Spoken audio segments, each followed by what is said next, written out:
Hey, sad and lonely, what's up? It's the Culture Detective here, investigating your favorite albums. I was supposed to do this album review yesterday, but I guess I just wasn't in the right mood for it. But right now, I'm gonna do it, cause why not? And today I am going to do a classic album review, and this time it's going to be the very famous Wu-Tang Clan album, Enter the Wu-Tang, 36 Chambers, basically their debut album. Yes. So, originally this is going to be the last album review, but I had a second thought, and I thought that there should be one more album review after this, so this isn't the last. But anyways, Wu-Tang Clan or Wu-Tang Clan is a very famous, influential New York hip hop outfit consisting of 9 MCs, but technically 10. We have RZA, Jizza, Old Dirty Bastard, Inspector Deck, You Got, Ghostface Killer, Method Man, Raekwon, Master Killer, and also technically Capadonna. But most importantly, these nine, the first nine, and Enter the Wu Tang is, well, obviously the debut. And they have also dropped a lot of different albums afterwards with a lot of great material as well. But it is the debut album that everybody's saying that it's a classic, and it's one of the most influential hip hop albums of all times. And afterwards, they also released a lot of solo material. Ghostface Killer's solo material are probably the best, but then you can't forget about the Liquid Swords of the Jizzas and the Old Dirty Bastard solo albums as well. But it's this album where it all started.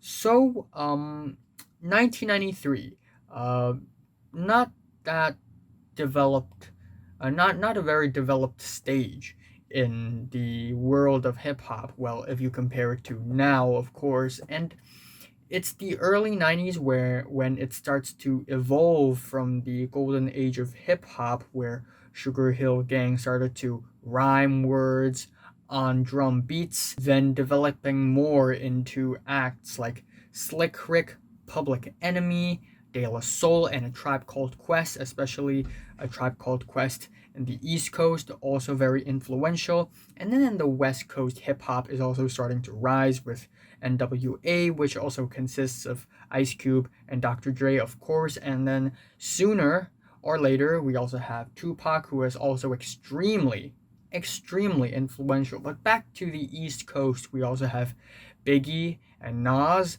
They are incredibly important to hip hop as well. And we also have the Wu Tang Clan, who really makes some gangsta rap music, some really hype, aggressive gangsta rap music, which is a pretty new thing for early 90s, but the way they developed it and the way Wu-Tang had influenced this genre makes this album absolutely important, because on this album pretty much every single MCs in the Wu-Tang Clan and the clan in the group, they all take turns on these simple beats, but these beats aren't bad. They aren't so simple it's boring. They're actually pretty well sampled, pretty creative. It took time for me to get into the instrumentals of this album, but when it clicks, it really clicks. I really like the fact that there are so many MCs rapping and each one of them has a different style. Method Man's style is really animated. He's the party type of person. Old Dirty Bastard is extremely fun to listen to. The way he sings, the way he raps, the way he sort of half sings, half raps, like the way he vibrates his voice. It's very entertaining. RZA and Jizza are both great as well, especially with Jizza's very calculated, steady flows. And we also have Ghostface Killer just yelling very aggressively. We have Raekwon's raspy street life thug voice, and so many others as well. And they also just take turns on these beats, and it sounds like they're in a competition, they're in a rap battle, making their music even more hyped, even more fun to listen to. And also lyrically, it's absolutely fun. There are tons of kung fu movie references, cartoony, outlandish violence, and the beats, while they're not super intricate and complicated, they add a lot of groove, a lot of momentum, a lot of weight on a lot of the tracks, and they just make this album very special.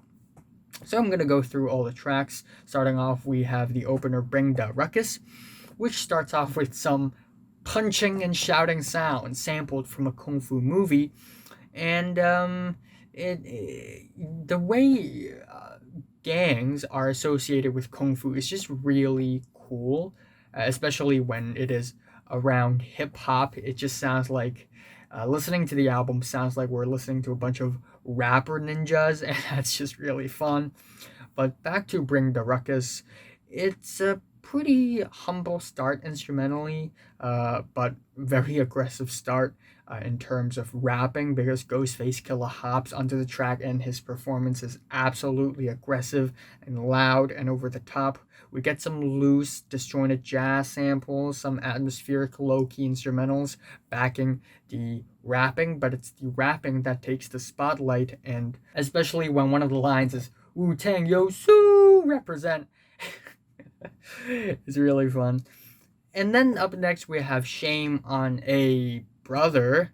And well, it's not exactly Shame on a Brother, but you know. And this is one of the first songs on the album that really clicked to me. It's a very accessible song, incredibly hype, beat, sharp, and fun instrumentals. It's groovy, it's hard, and it's a total friggin' banger. I also really love the loose piano licks in the middle of the track, and we get awesome performances. Gunnin', I'm coming at ya. First I'm gonna get ya, once I gotcha, I gotcha. God damn, that took like 20 takes. And then afterwards we have the track Clan in the Front, which has a really odd bass line in the beginning and some gang yells, which adds onto the street thug energy of this album. But later on we get some really sour, strange pianos, which makes this song even more fun and weird and bouncy, and also Jizza's very calculated and steady flows on this track combines with the beats and the instrumentals really well. And we also have the track Wu-Tang Seventh Chamber, which starts off with a skit, which is pretty fun, I guess. We have lines like "Is he dead?" and also people just keep on repeating "Word out." We got some basic drums on this track, and on top we get some weird, odd two-chord pianos. And I don't think this track hits as hard as other tracks on the album, but it's still a really solid track. Same goes for the next track, Can It Be All So Simple? Interlude, which is a track that contains both the song Can It Be All So Simple and the interlude, but it starts off with another skit, and then afterwards we get the song itself, which is actually really laid back. We get a very thick bass line, we also get a bunch of Shaolin references, and then afterwards we get an interlude, which is not super eventful, not super great, but I still appreciate it for what it is. And then afterwards we have The Mystery of Chessboxin, and it's also one of the better songs on the album. It has some weird, picky guitar samples, and we also get these hoom ha voice in the back while there's rapping on top, which is really fun.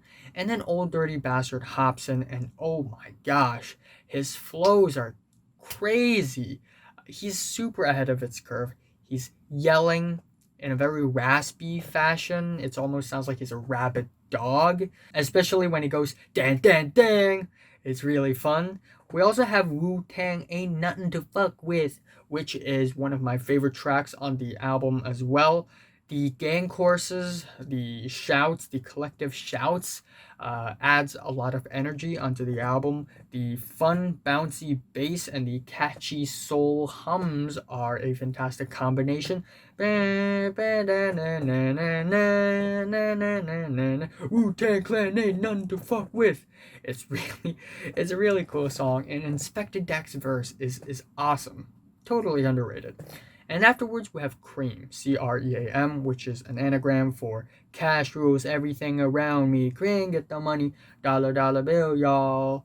And it's probably my favorite track on the album, and everyone else's favorite track on the entire album. We get some sweet, very clean, chill pianos on top, which is almost elegant and atmospheric, which is really nice. And then we also get the punchy, crispy drums.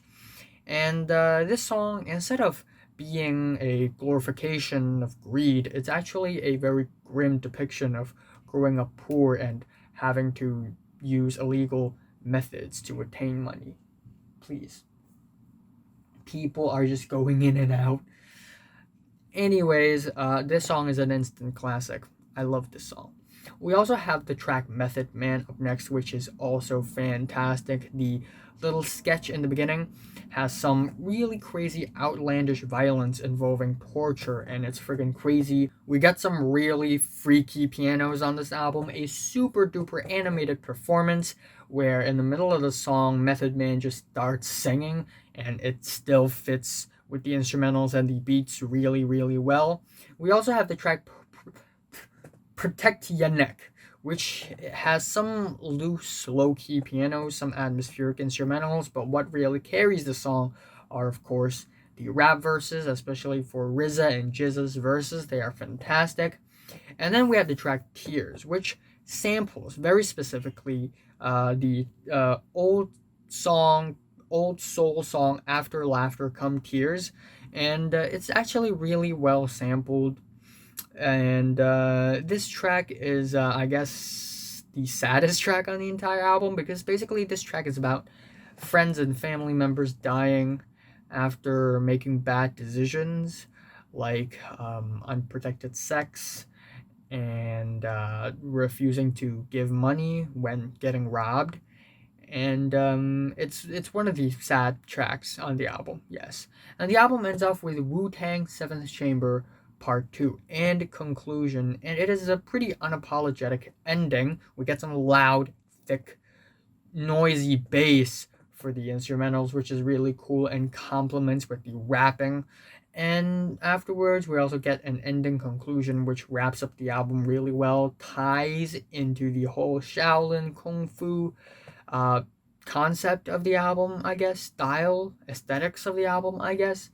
And yeah, I can see why this album is incredibly influential, and I love a majority of the tracks on the album, but I think more importantly, every single track, every single MC in Wu-Tang Clan, and every single track on this album are equally as influential to the hip-hop community, and I think this is incredibly important. So my favorite track here is C.R.E.A.M, and my least favorite is probably Can It Be All So Simple. I am giving Wu-Tang Clan's Enter the Wu-Tang 36 Chambers a 10 out of 10. 36 out of 36. So have you listened to this album from 1 to 10? How much you rate it? Like if you like it, and subscribe if you want more, and thanks for watching. Yes, there will be one more album review that I will do, and that is Lil Uzi Vert's latest album. But also, I'm gonna do a mini albums review where I talk about the latest Lil Baby, King Krule, BTS, Makaya McRaven, Destroyer, and Loathe. See ya soon.